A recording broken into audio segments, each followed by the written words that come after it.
is the WrestleBread Podcast, bringing you the latest news, recaps, and analysis of AEW and WWE. Get the unique perspective from a wrestling fan of over 25 years. Here's your host, Jaydee.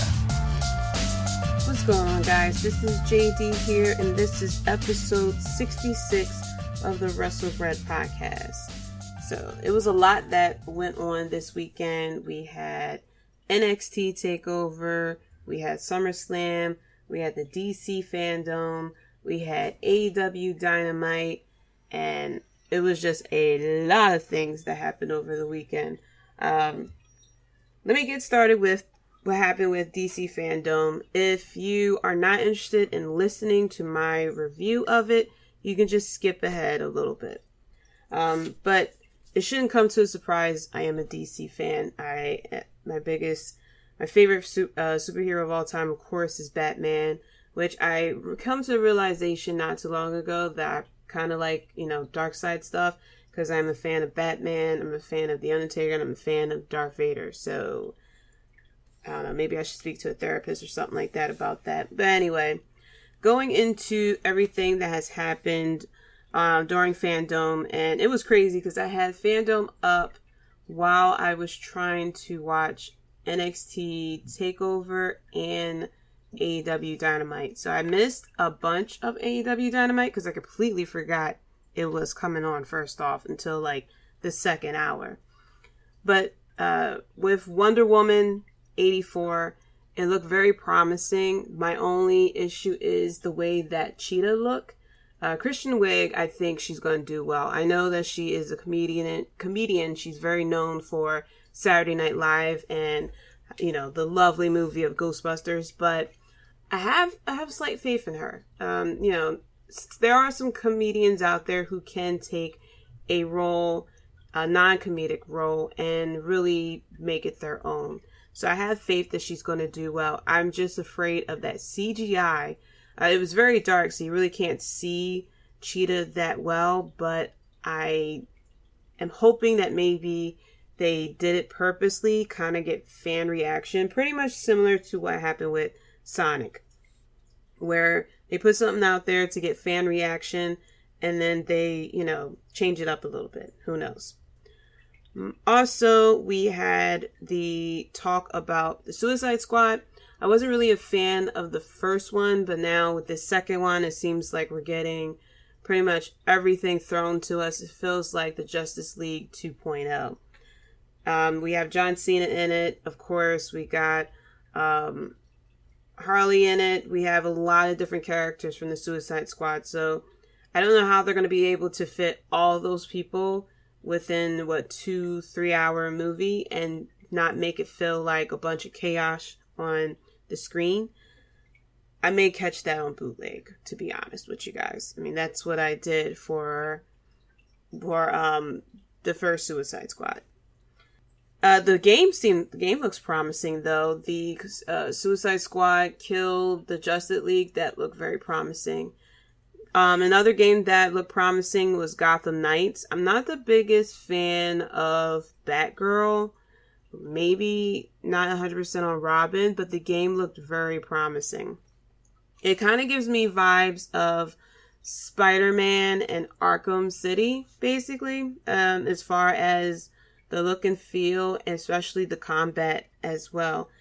I'm going to definitely check that game out. I like the fact that it's open world, but I don't know, watching the gameplay that they showed, Batgirl kind of talks a little bit too much. I hate it when they have to have the person talk after every single thing that happened. Black Adam, I don't know if this movie is live action or an animated movie, because we were shown a teaser trailer, but it wasn't live action. So I don't know what's going on here. The Rock with the elaborate background, whereas everyone else was chilling in their house in quarantine. I thought that was pretty funny. Justice League, we finally got a sneak peek at the Snyder Cut. From what I read, it's going to be an hour each. It's going to be 4 hours, but it's going to be shown an hour each on HBO Max, I believe it was. So I may wait to all 4 hours come out, or all 4 episodes, I guess just to say, come out, and then I'm just going to check out the whole thing all at once. Because I don't know, I don't like waiting around. I don't like waiting around after, especially if you see something good, then you gotta wait another week or whatever for the next episode to come out. So I'm just gonna wait for all 4 episodes to come out, and then I'm just gonna check it out all at once. A lot of different dynamics that they're showing. He said that Cyborg will be the heart of the movie. We're going to see a lot of things that the Flash can do. Of course, how he can break the time barrier. They kind of showed that a little bit. They're going to go more into Superman returning from the dead, and, well, I forgot if they really showed Lois's reaction to him returning from the dead. But it looks like it's going to be a lot more in depth instead of all the crap that was thrown to us when the original Justice League came out. And then, of course, we come to the Batman movie. Now, I'm going to be honest. I am one of those people who did not like that Robert Pattinson was going to be playing as Batman. When it was announced that he was going to be Batman, I sat there and I was like, the Twilight guy? You're going to expect me for the Twilight guy to be, the all-time one of the best detectives in comics? No. I know that he did a lot more movies after that, and there was some movie, I forgot the name of it, that he was in that kind of looked more promising of him as an actor. But I didn't get to catch all of the panel with the director Matt Reeves in it, so I went back and I watched a condensed version of that panel. And hearing his excitement, he's a big Batman fan. He reads the comics and everything. And he started explaining like the process of the Batsuit and the Batmobile and pretty much the overall premise of what the movie's going to be about. This isn't an origin story, but this is how Batman kind of got started. Where this is the period of time where Batman has already been established, but people are figuring out if he is a good guy or a bad guy, which I'm totally fine with. I think we had enough origin stories to go with. But hearing his excitement, it got me more excited to see the movie, because I find more promise in a director who is a fan of what they're doing, because they're going to show more respect for the history of the character or whatever. So I got more excited about it. And then they showed the trailer. Now, the crazy thing is, this trailer is based off of only what they filmed so far. And apparently they only filmed 25% of the movie so far. So what they showed was very promising, I have to say. I'm not 100% on the way he looks as Batman with the emo type of hairstyle. Maybe, I'm not going to put too much down on it, because maybe he's going through maybe depression or something like that, because he's trying to, establish his identity as the Batman, and maybe he just doesn't know how to live, both lives, because he's living a double life, of course. Maybe he doesn't know how to handle being Bruce Wayne and being Batman. So maybe, maybe there's some sort of depression or something like that. But he looked really good in the bat suit, I have to say. They took I don't know which comic they took it from, but apparently it's the bat suit that came from the comics, if I'm correct. But he looked really good in the bat suit. He looked really promising. They have the Riddler. We saw a little bit of Selena Kyle as, quote, before she's Catwoman, from what we were told. And then we saw a glimpse of the Penguin, and I had no idea that was Colin Farrell. He looks unrecognizable, and it's crazy how he's looking. And from what the story is saying, this is before he became Penguin, and it's actually, he doesn't like being called Penguin. Selena Kyle is not Catwoman just yet. And I think the Riddler is just coming into his own. He's going to have his own variation, which I'm well, of course, it's not going to be Jim Carrey type of stuff. I love Jim Carrey, and I liked him as the Riddler, but he was too comedic for that role. But of course, with Batman and Batman and Robin, I think that movie was about. Yeah, it was Batman and Robin, because the next one was Batman Forever, or whatever it was. That movie was just a gem. If you want to watch something and have blood come out of your eyes, definitely check out that movie and Batman Forever. The only good thing about the movie, I would have to say, was Jim Carrey. He actually he at least made it entertaining. And Tommy Lee Jones, of course. He at least made it entertaining. But back to this next year's or 2 years from now Batman, very promising. Now, the thing that people were making fun of that pissed me off a little bit, of course, you see the end where he took off the cowl and the camera goes onto his face and you see the eye makeup, and people were making fun of it, and I'm sitting here like, well, obviously you don't know what Bruce Wayne is supposed to wear black makeup around his eyes, for when he has the Batman mask on, you really can't tell. I mean, even though he has his mouth out, his eyes are more menacing because it's all black except for his eyes. And they did it with earlier movies too, if I'm not mistaken, where they actually paint black around the eyes. It's just that none of the other movies really made it prominent. I mean, of course, we saw it with Batman Begins, or was it? No, it was The Dark Knight, actually. No, it was Batman Begins, sorry. It was Batman Begins where he took off the mask and he doesn't have the black makeup on him. So the black makeup around the eyes is actually a thing. Batman is supposed to have black makeup around the eyes because it makes his eyes more intense and more menacing. And then if you really think about it with the animated series, when he looks at people, you just see the white of his eyes. So you don't see the skin around the eyes that's being shown. But yeah, DC Fandome looked very promising. Definitely some things I'll check out. Maybe not the Suicide Squad movie. And I don't know. I'm not 100% sold on Black Adam. Shazam. Fury of the Gods, it's called. And I don't know if it was true or not. But it looks like the cast is returning, which is cool. And I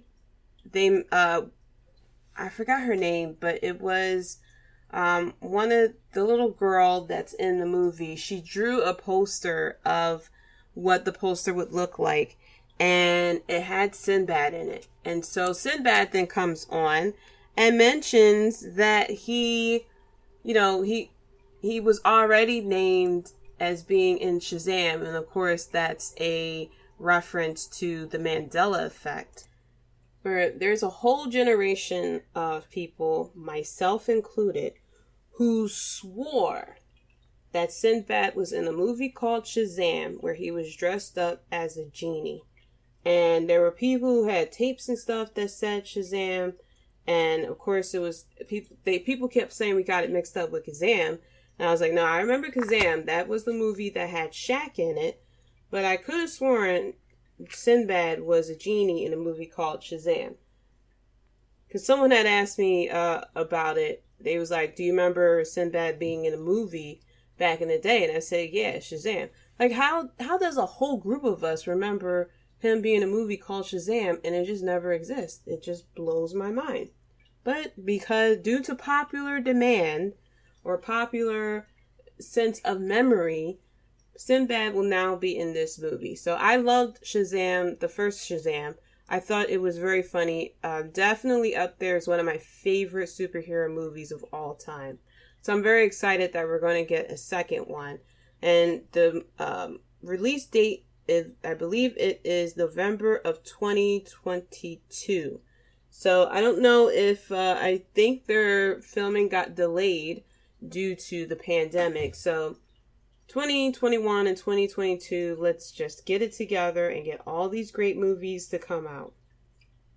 So that's my overview of the DC Fandome. Very excited about it. I do know that there are more, mini fandomes. I forgot what they titled it. But there's apparently more that's coming out, that I'll probably check it out. Who knows? So going into this past weekend, we had NXT Takeover XXX, or 30. But of course we had to have the triple X because, that's what we do nowadays.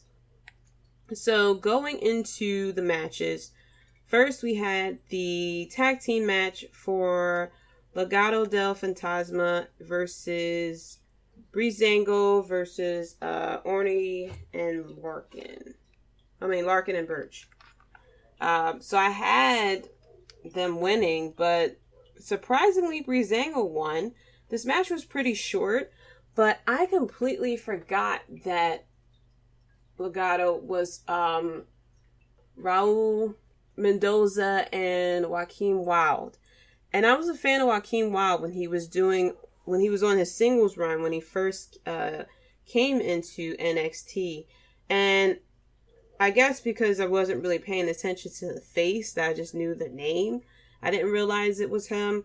But I really expected them to win. But I figured that it was just going to be them versus Breezango again. So I'm a little shocked that Breezango won. And Breezango will now get a number 1 contender shot for the tag team championships, which Imperium has. The next match after that was Finn Balor versus Timothy Thatcher. And Finn Balor coming out with the FXXX gear on.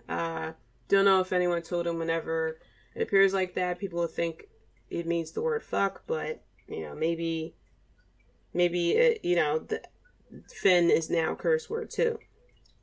This was a pretty good match. Of course, there was I don't even know it's a theme, but I made it a theme of Timothy Thatcher. He was doing an ankle lock on Finn Balor, and he was just grimacing with anger. So I took a screenshot of that, and I tweeted it out saying this is the face everyone made when they found out the Velveteen Dream was getting a title shot. But Finn Balor had a lot of hard-hitting offense, and I had predicted that, actually, I didn't even know this match was happening, but when I saw the match was happening, I figured that Finn Balor would be winning, which he did. I don't know what is going to happen with Finn Balor. It feels like they don't really have much, to do with him, because he's been going, I don't know, it feels like he's kind of going through the motions right now, especially ever since he had turned heel and he went against Johnny Gargano. It just feels like there's nothing for him to do. So I don't know, where does this take him now? Is he going to start to go after the NXT championship? That would be a very interesting feud of him versus Karrion Kross. Or maybe he decides to go after the North American championship. Who knows? But Finn Balor definitely needs some type of feud. It just feels like ever since he got called up to the main roster from NXT, it feels like his character has been lost. And when he went back to NXT, it felt like, okay, maybe this will be a bit of a refresher, something better to do with him, because he wasn't really used to his full potential on the main roster. And it was very exciting when he turned heel, and now it's just like they just don't know what to do with him. So hopefully with this win, maybe this will propel him to get into a more meaningful feud, a storyline or something like that, or just go after a title shot. So after this match, we had the ladder match with Damian Priest, Cameron Grimes, Velveteen Dream, Johnny Gargano, and Bronson Reed.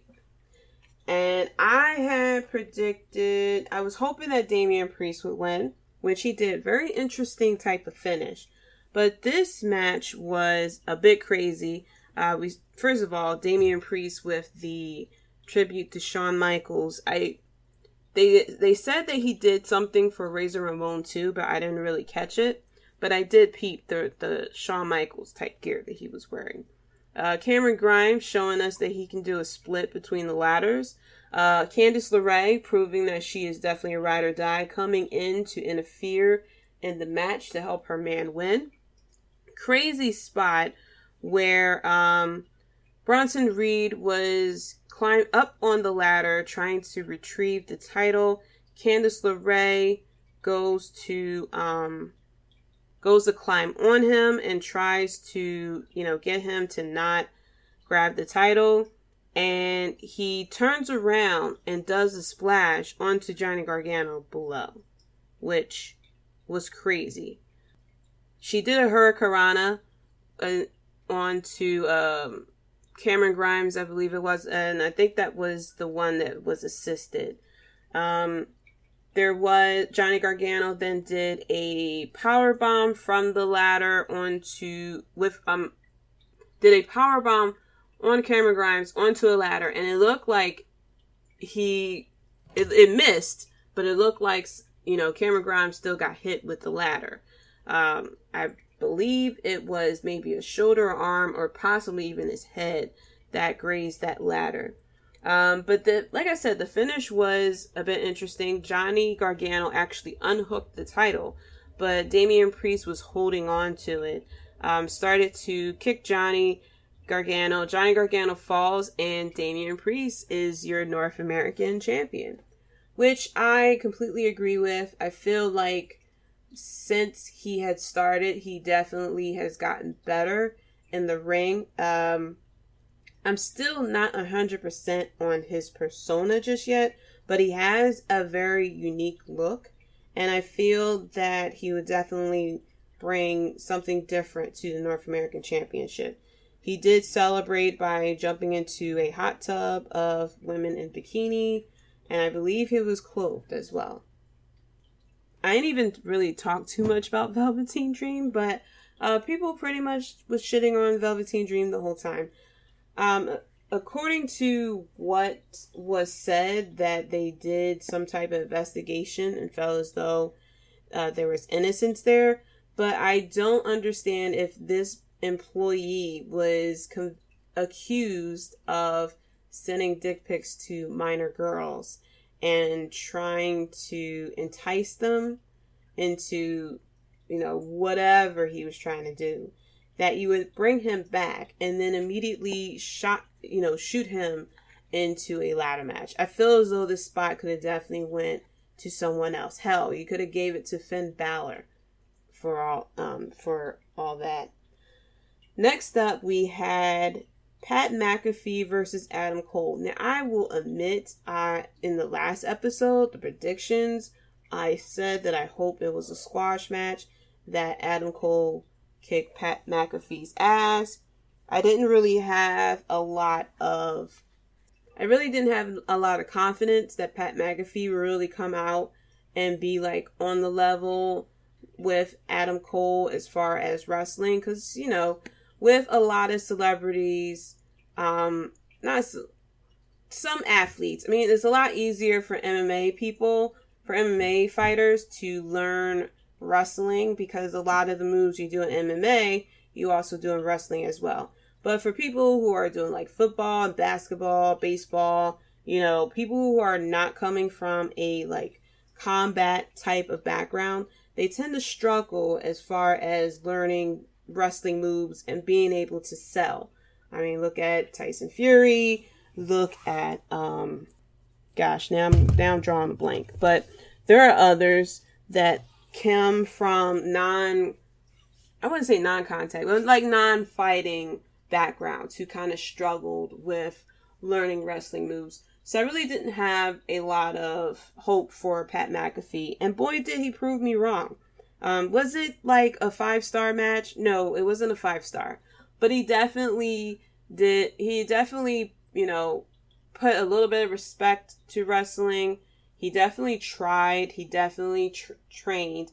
He kept saying that he trained for 2 weeks, which I knew was like a heel type move. But you can tell he really trained a lot longer than expected. Now, Dave Mesler claimed that they didn't rehearse the match, which I believe. Oh, that they didn't really, like, they kind of, the way he said it is that they kind of like went on the fly, which I don't believe. Did they rehearse the match? Probably not, because they wanted to build shock factor to everyone. So no one will leak out like, oh, you know, Pat McAfee's going to impress people, things like that. I believe that they definitely went over the spots and definitely went over who will do what. I mean, I don't think for 1 second that Pat McAfee and Adam Cole went out there and just pretty much did the match for like the first time ever. I don't believe that part at all. But I believe that they went over spots or something. First of all, and I said last episode that Pat McAfee should bring out people who are more known. And this is my fault because I don't know faces. I know names in football. I know names and numbers in football. I don't really pay attention to faces as much, except for like the quarterbacks, because they always are, you know, number one in the interviews, or probably like the number one receiver that gets all the attention. So like other people, I don't know faces. So if someone comes out, I won't recognize who that person is. But if you tell me that person's name, I'll know who this is. So I didn't even know he had AJ Hawk with him. Nor did I realize that he brought Darius Butler too, until they mentioned it during NXT Takeover. So I'm like, oh, I know those names. That's good backup to have. It makes sense. But yeah, so props to Pat McAfee for bringing some good backup. But he did there was a spot where he brought his backup, and I'm happy that they didn't really interfere in the match, that they weren't too much of a heels, that they were there mainly as backup for if the Undisputed Era comes up. So they were all wearing shirts that says Adam Cole's, or it said Cole sucks. And so they were getting into Adam Cole's face, and eventually Undisputed Era comes out, and there was a bunch of referees who started to, you know, try to separate the two groups. Next thing you know, they all look up, and it's Pat McAfee on the top turnbuckle, and he does a swanton bomb, which is crazy. First of all, was it perfect? No, but at least he went out there and did it. So props to him, because I don't know if anyone caught the WWE 24 footage of Gronkowski being afraid to jump from 10 feet onto pretty much pads. Not really pads, but like, I forgot what they're called. The stunt people use it all the time when they fall to catch them. It's like pads, I guess. Or, you know, inflated pads. He was too afraid to do it, and fucking 70-something-year-old Vince McMahon went and just did it. And you see him kind of throw his arms like, what? I mean, what the fuck is the problem? Just jump off. So, props to Pat McAfee for doing that, you know, high-flying spot. And then there was another spot where they were both on the top rope, and I think Adam Cole pushed him off the top rope or something, but then Pat McAfee did a backflip and landed on his feet, and then ran and then hopped up on the top rope. Pretty much like how, you know, hopping up on the boxes that they like to do in football training. And he hopped right on the top rope, grabbed Adam Cole, and then sat there and did a suplex. Of course, he showed a punt. He did a punt, of course, because he's a punter. Adam Cole did the figure four, kind of started working on the leg, since Pat McAfee is known as a punter. And the whole time, I was trying to figure out who it was that trained Pat McAfee. And I forgot who it was. One of the commentators mentioned that Pat McAfee and Baron Corbin were once roommates. And I'm like, okay, there it is. it was Baron Corbin who kind of showed Pat McAfee how to do a few things. But I am interested on who taught him how to do that swanton, because no Baron Corbin, you don't see Baron Corbin be up there on the top rope that often. So I'm interested to know who else won. Now, I predicted that Adam Cole would win. I know a lot of times whenever a celebrity or an athlete comes in, they normally get the win, but I definitely thought that it would be Adam Cole, which it was. And was it the perfect match? No, but it was a very entertaining match, especially for the fact that it was someone, a non-wrestler, who really tried their best and gave as much as they could during the match. And Pat McAfee played the heel very well in this match as well. After that, we had Dakota Kai versus Io Shirai. This was a great match. Of course, Raquel comes out and she starts interfering into the match. And I had Io Shirai retaining because that's my girl. Now, my thing is, though, we are building up Dakota Kai. And it's one of those tough situations where you don't want someone to lose so often that they lose their momentum. Dakota Kai, since she has turned heel, has definitely gained momentum, especially during her storyline against Tegan Nox. And she got the title shot, which I felt really wasn't the right time for her to get the title shot, because I definitely think she deserves the title sometime down the line.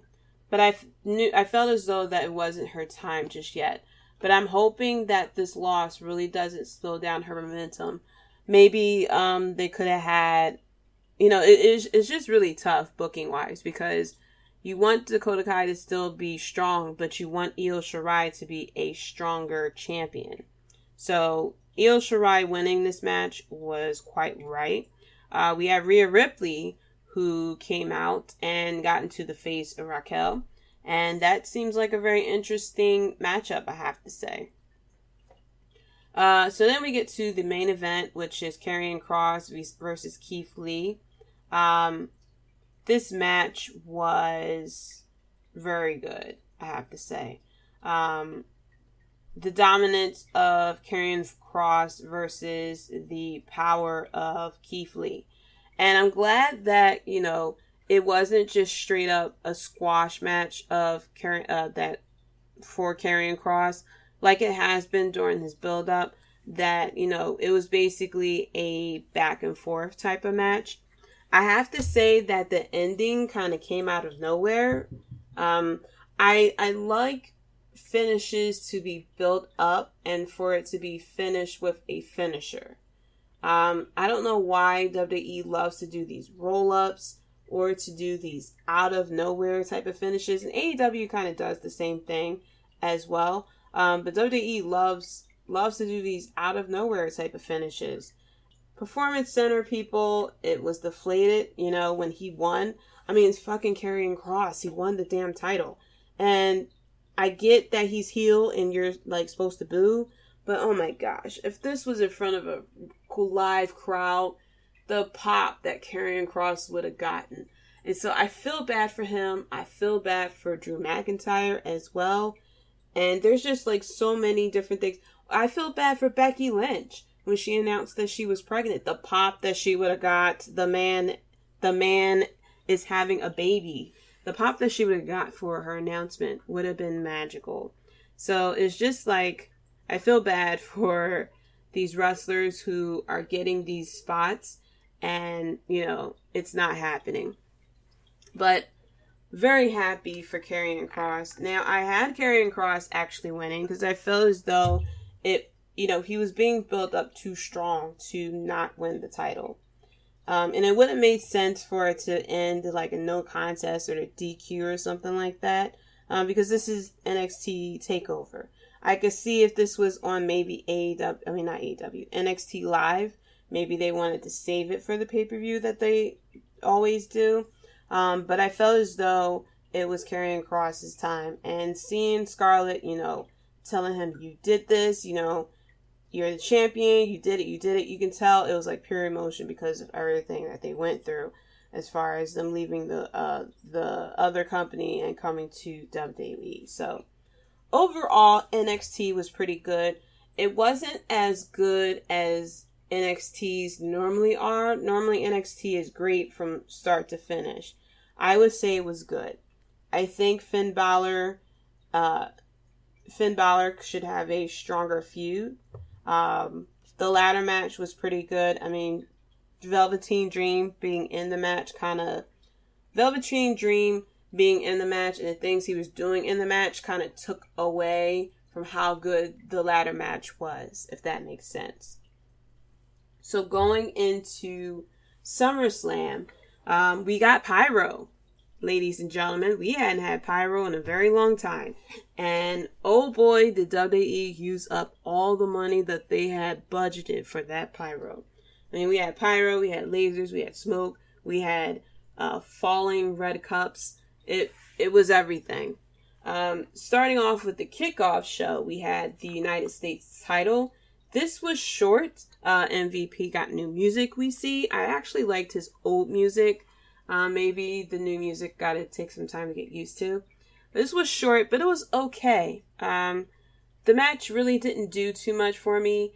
I'm reminded that, MVP is a better talker than he is a wrestler. I appreciate all the years that he put into the business, but he's getting to that point where he is wrestling against the younger guys, and he's not able to, keep up as much. The match kind of slowed down a lot more when he had the offense versus when it was Apollo Crews. And so I think that he should just be the mouthpiece for Hurt Business. I understand that he wants to, get in the ring because that's his passion and everything. But maybe that's why this match was pretty short. Now, I thought that MVP would win this title, which he didn't. It was Apollo Crews. And Apollo Crews wins the match. And he won it cleanly, which was a bit surprising. And then Shelton Benjamin and Bobby Lashley comes out. In the way that they were trying to go after Apollo Crews and, missed him, it was a bit cartoony, I have to say. It happened on Raw as well, that they were trying to get Apollo Crews and he just nearly escaped and, missed him. So this was a short match. I believe this match was only about less than 7 minutes long. So it was just very straight to the point. Now, during the pre-show, we had Renee Young, who announced that it is her last hurrah.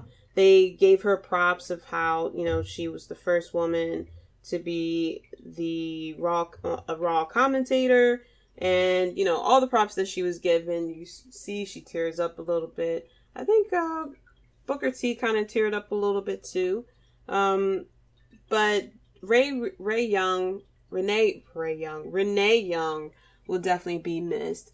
I know a lot of people feel as though that maybe she'll go to AEW. I hope she doesn't, because where are they going to put her?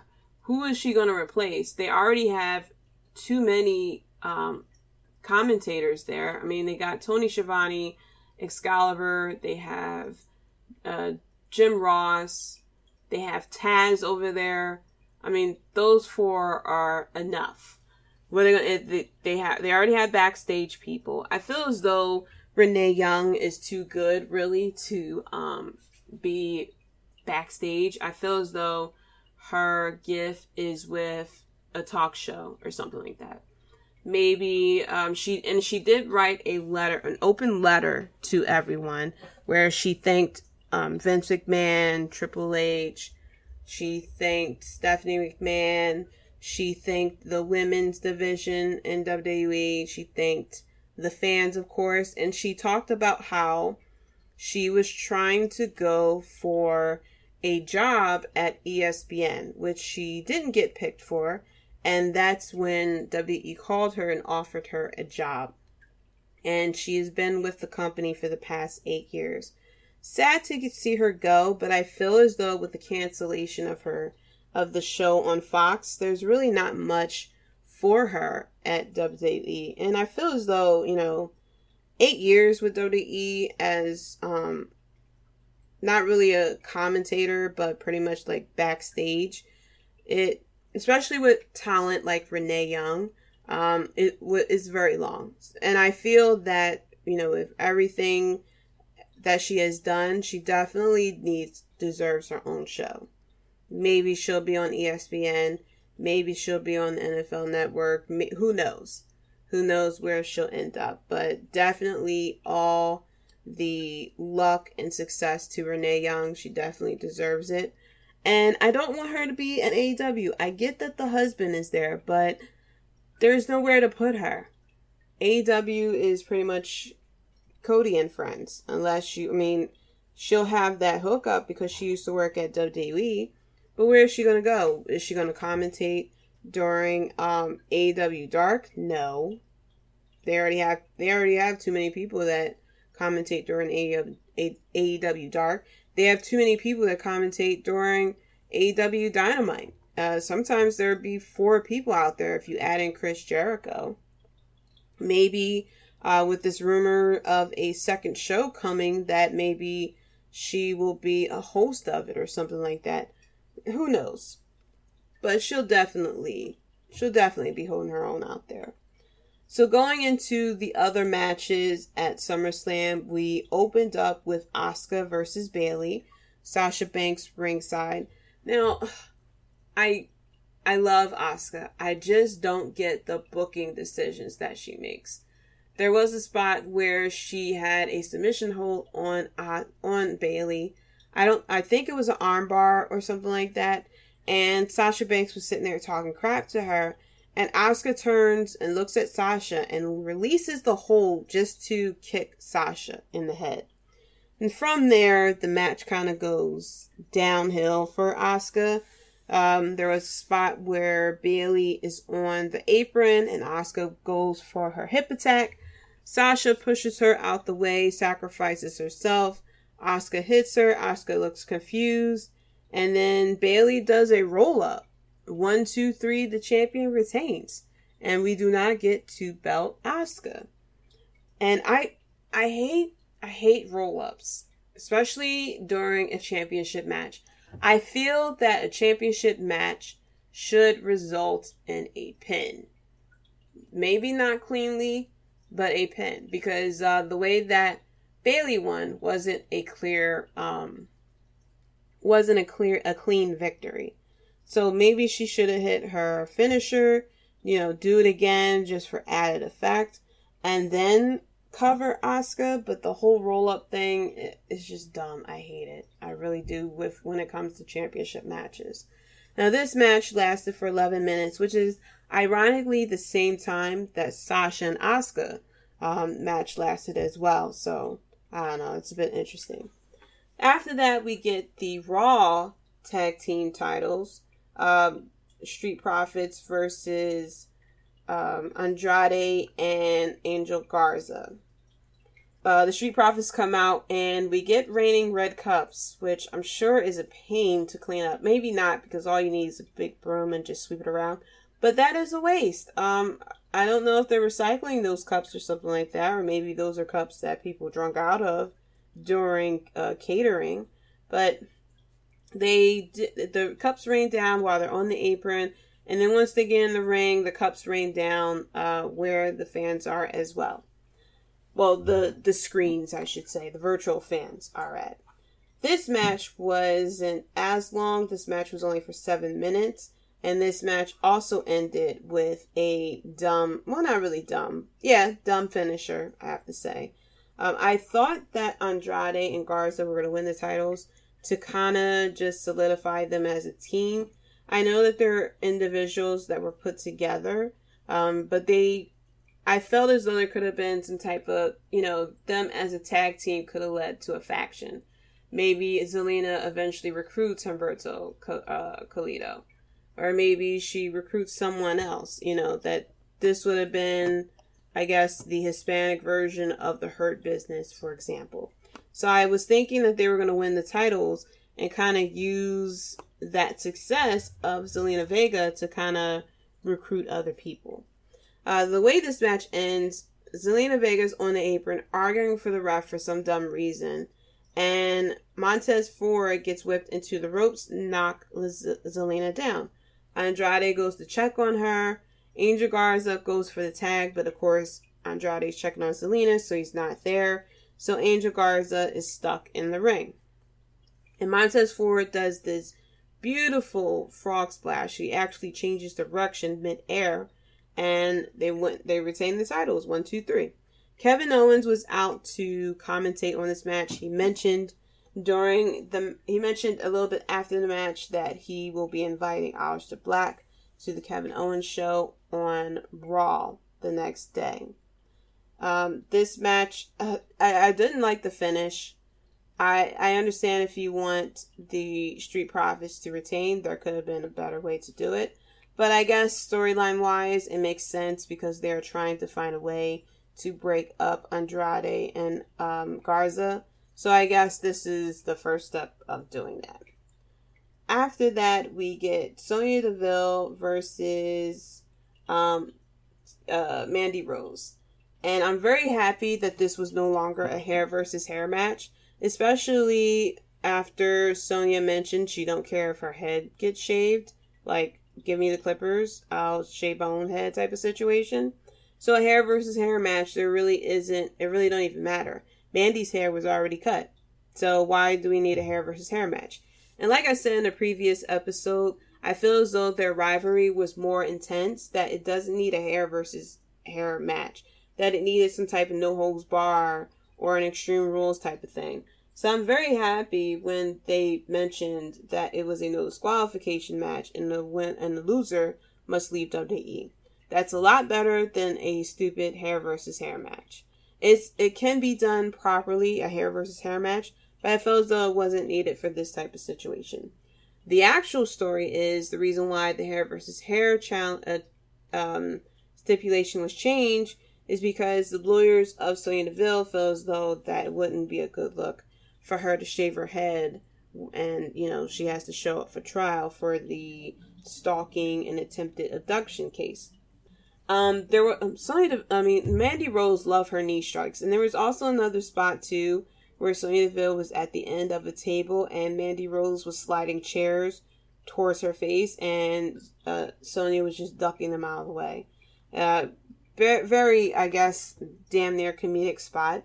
What I find weird is after Mandy Rose, pins Sonya Deville 1, 2, 3, Mandy Rose starts celebrating, and Otis comes out and she starts doing the worm, which I'm very confused because that's not the attitude that she had on Friday when she was saying that, there's a good person in there. The Sonya that I knew and was best friends with is still in there.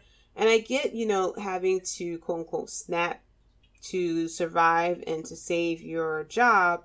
But I would think that Mandy Rose would be a little bit more sad that your so-called best friend is no longer part of the company.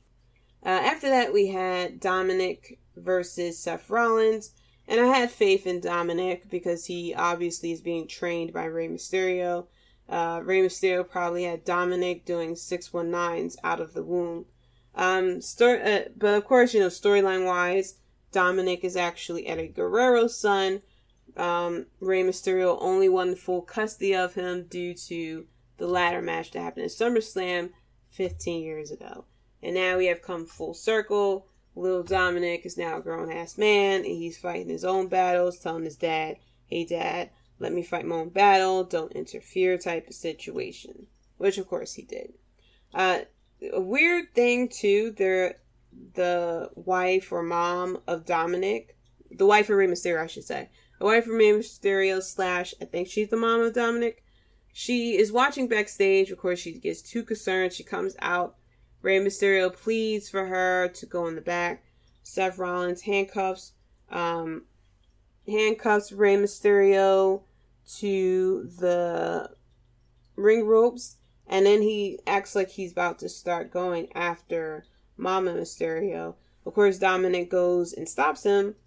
And the interesting thing is, both Rey Mysterio and Dominic were being attacked, and I don't know if Mama was still standing there or if she just walked back and decided to watch the match from afar, but I was just very confused about all that.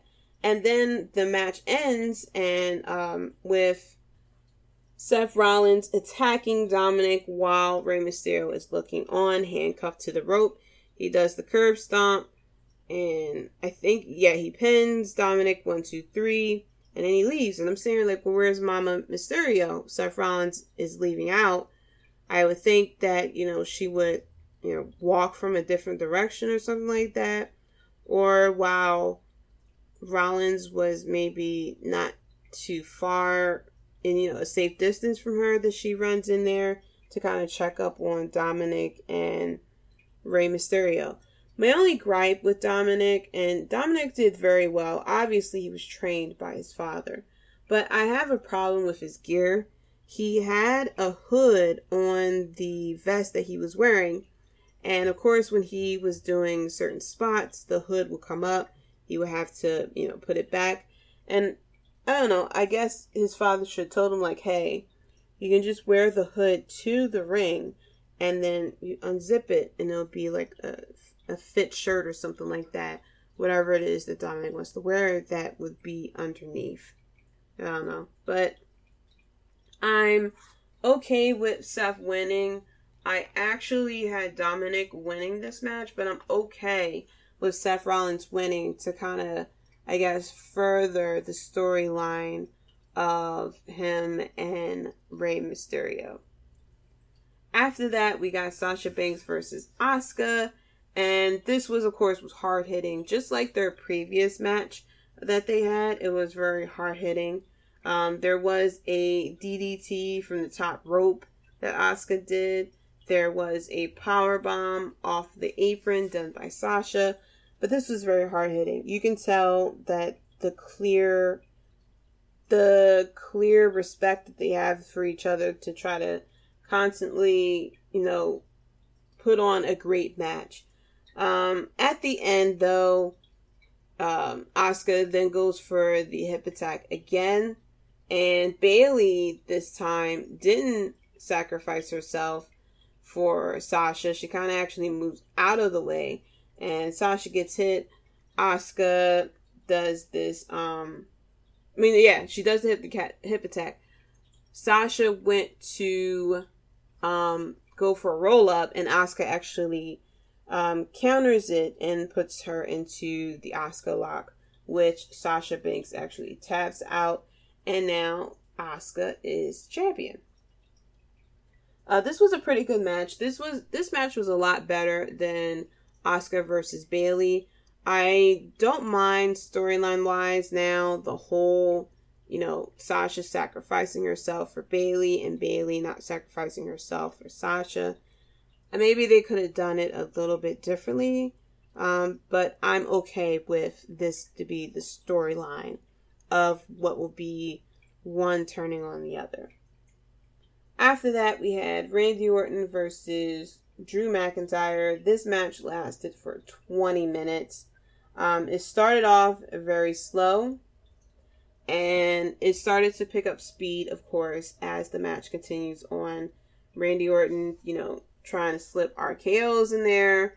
Drew McIntyre trying to do a Claymore kick.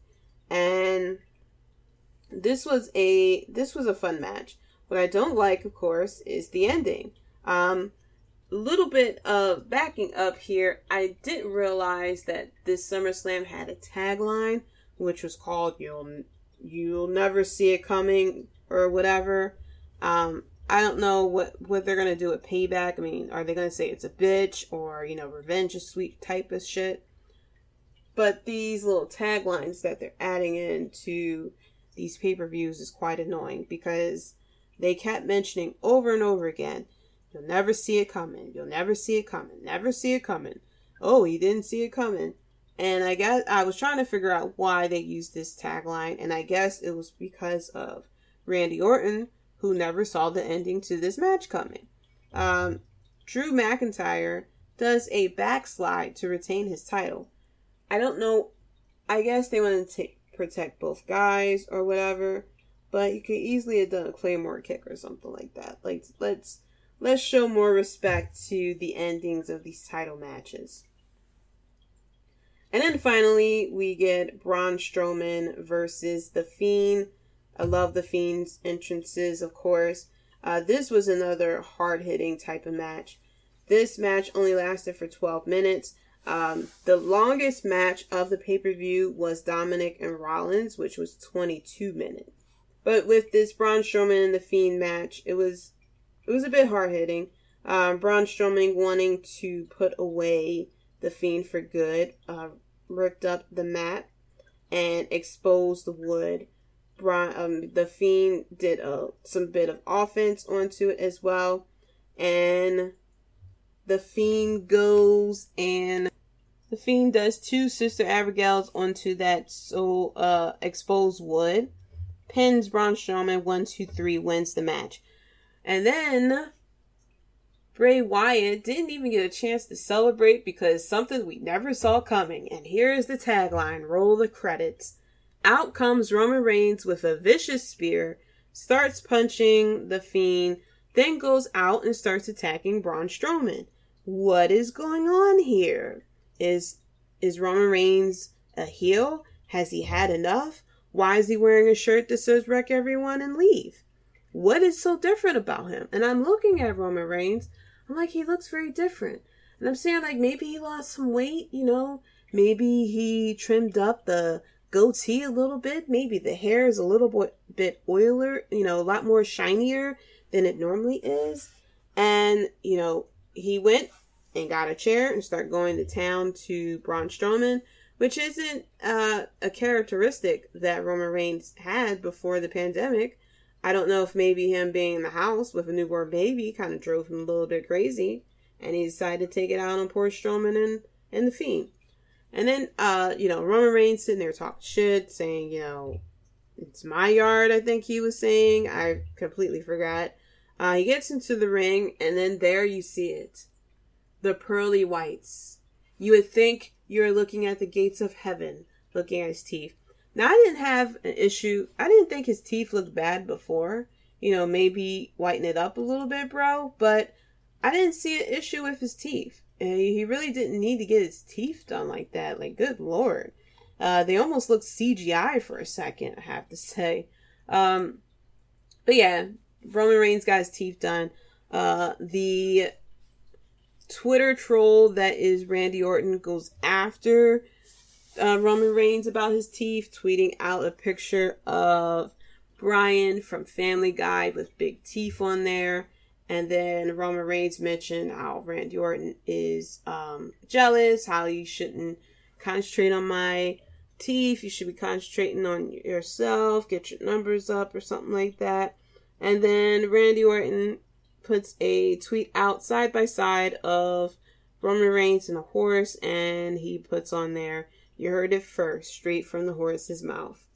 Damn, Orton. I mean, Roman Reigns just got back. He just got out of quarantine. Let's let him live a little bit before you kill this guy. But yeah, very shocking that Roman Reigns had returned. Would have been interesting of that reaction in front of the live crowd. But very interesting theory that's coming out, and I'm going to be moving on to some of the news of this. If Roman Reigns is the leader of Retribution. Now, I found it very interesting that Retribution didn't come out for SummerSlam. They did a whole video package of Retribution. They kept talking about Retribution, and they didn't mention that they had some type of updated security guards or something as to why Retribution never showed up. And people are thinking that maybe they didn't show up because their leader was at SummerSlam. And Roman Reigns wearing a shirt that says wreck everyone and leave feels like it's a bit of a heel turn right now. And that could be him leading Retribution because he is whatever excuse he's going to give during the pandemic. That he's sick and tired of, everything that's going on. Or maybe he decided to take time off, quote unquote. And, saw what was going on with WWE and decided to take it into his own hands. Who knows? Hopefully we'll get an answer. hopefully we'll get an answer to it. But I found it very interesting that Retribution didn't show up at SummerSlam. Overall, as far as SlammerSlam, it was okay. It wasn't like so good, but usually a lot of with SummerSlams, it normally always have its ups and downs. And it's not like NXT Takeover where it's like awesome from start to finish. With SummerSlam, with the main roster pay-per-views, a lot of times it's a bit up and down. You can generally lead to it was a good pay-per-view versus it was a bad pay-per-view. But for me, it's pay-per-views like, type of situation.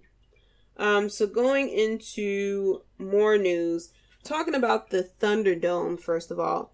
It was a lot better at SummerSlam, and especially the next night at Raw. It felt like, I don't know, I guess they were trying to test things out on Friday Night SmackDown, where there was a bit of delay. My worry was that there was going to be some type of delay, and how the audio is going to be done, seeing as though you don't have a crowd live. And of course, WWE decided to use 2K music, 2K crowd sounds, and then they would pipe in the crowd sounds. Now, something I noticed during SmackDown was that people were cheering and booing in the majority, and the crowd sound will kind of match that. So if they were doing that if WWE was doing that purposely, props to them, because it kind of makes it feel like there is a crowd there. But interesting thing. So shout out to Half K Podcast, who sent me a link of what they see when they record. So apparently, a lot of facts that I thought were true are not true.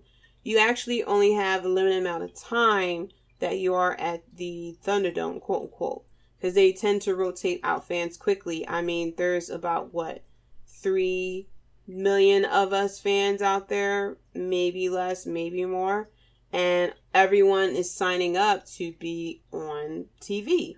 So they cycle out people every, I think it's 15 to 20 minutes. They cycle out people.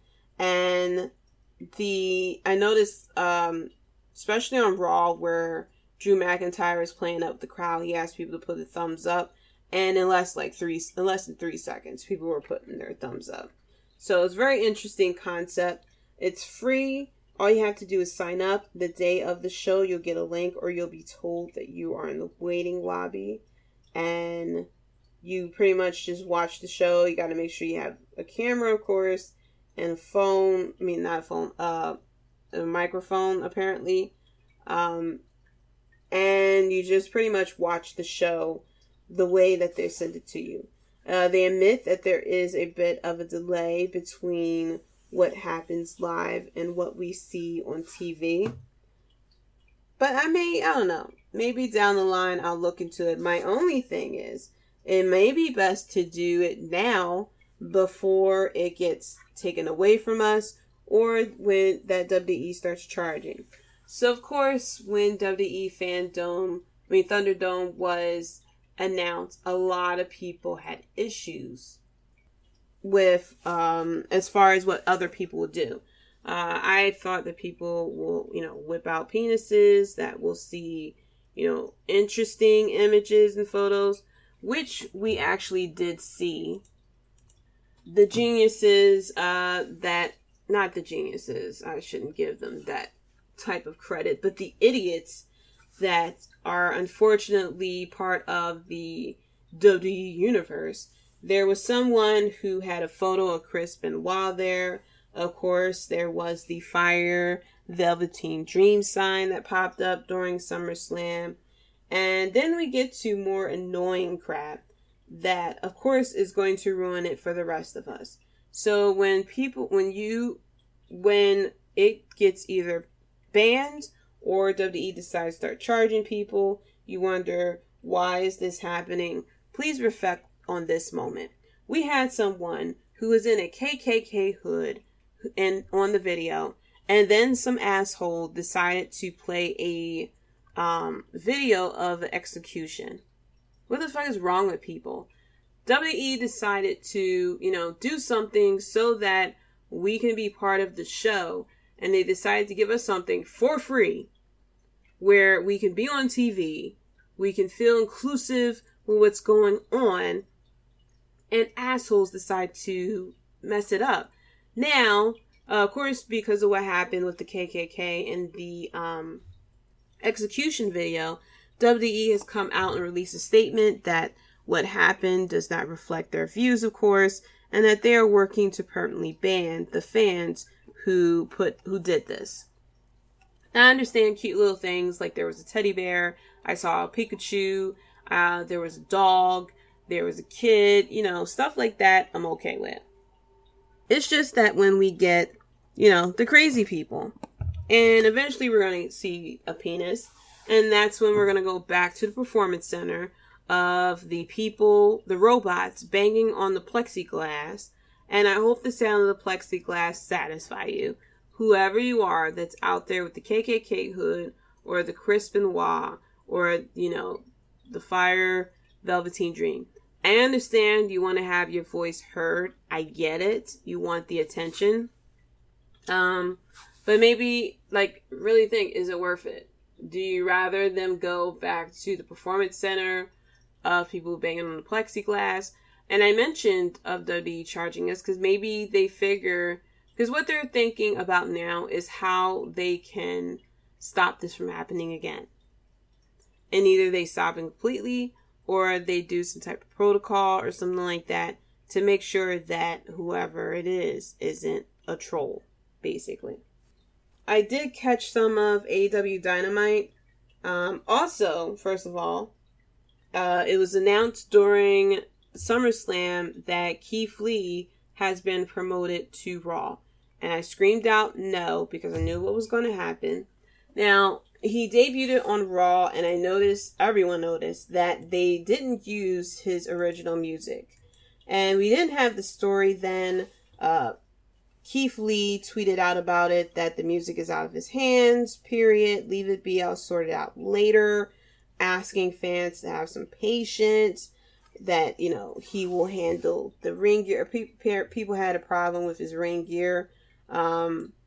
And just saying that, he wanted to explain to the fans who had his back that, everything is going to be okay.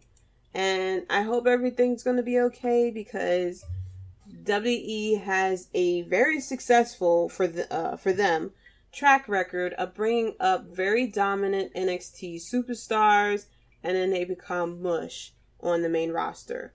Ricochet, Aleister Black, who else? Bianca Belair, who is very promising. There are a lot of people that they brought up that they haven't really been treating well. And I don't want Keith Lee to get lost in the sauce.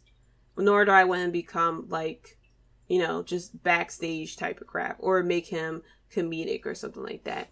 Now, him coming out of the gate with the Randy Orton feud is fine. Randy Orton is probably one of the best people to work with as far as, with a debut. That's my opinion. But yeah, I'm hoping that Keith Lee will definitely be used properly. I don't have high hopes for it at all.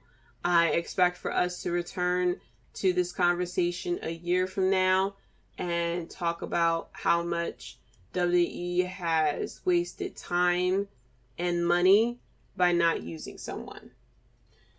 I did catch some of AEW Dynamite. Of course, I was watching DC Fandome while this was happening, so my attention was mainly there. But I did see Ricky Starks doing some cosplay, making fun of Darby Allin.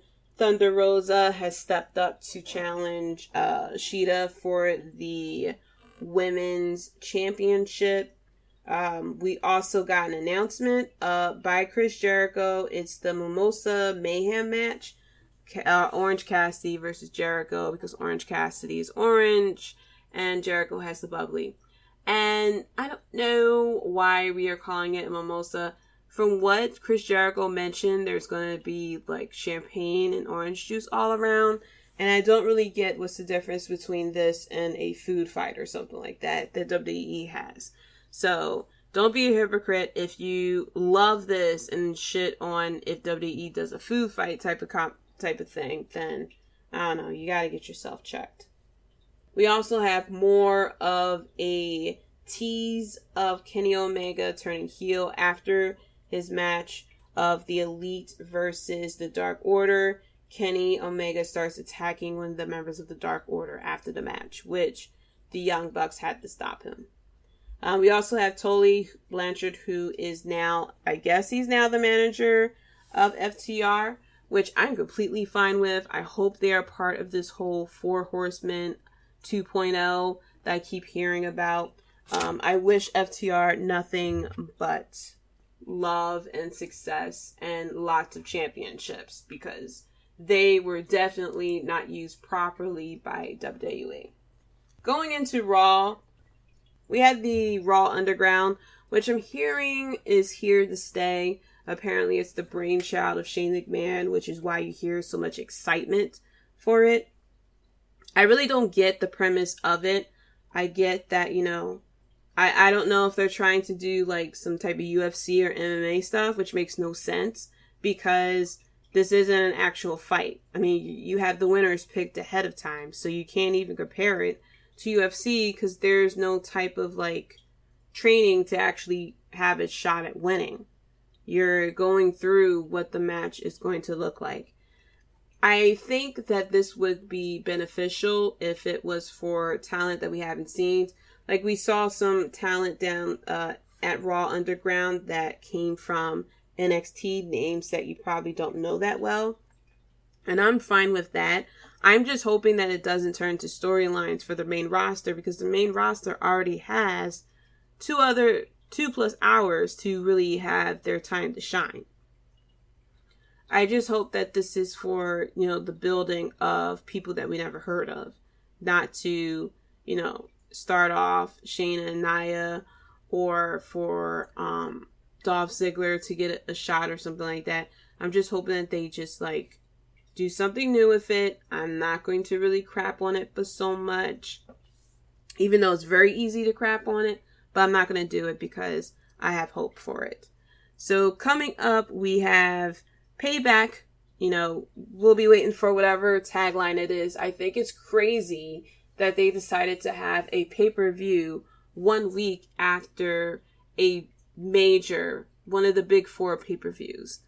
I'm hearing it's because AEW has their pay-per-view that next weekend, and they just wanted to, you know, do whatever it is they want to do beforehand.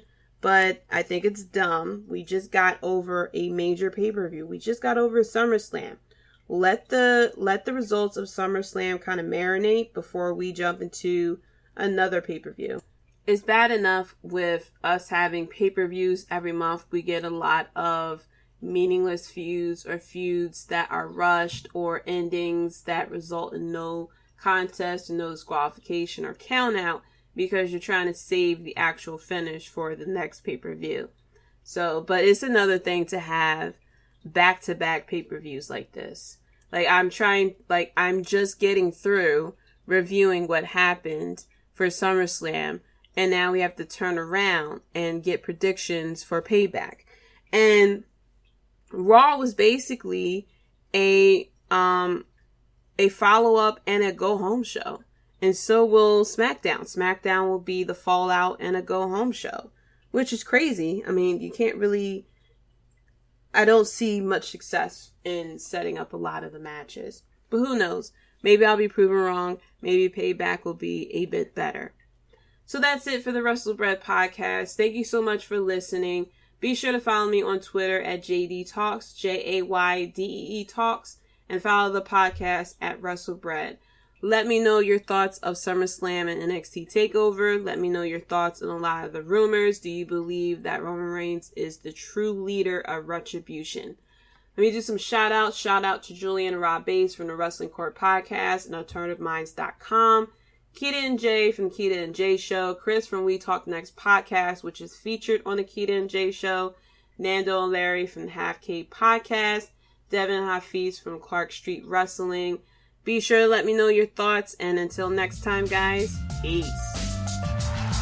Thanks for listening. If you enjoyed the show, be sure to subscribe and leave a review. Check us out at WrestleBread.com and subscribe to WrestleBread on YouTube for more breaking news and JD's opinions.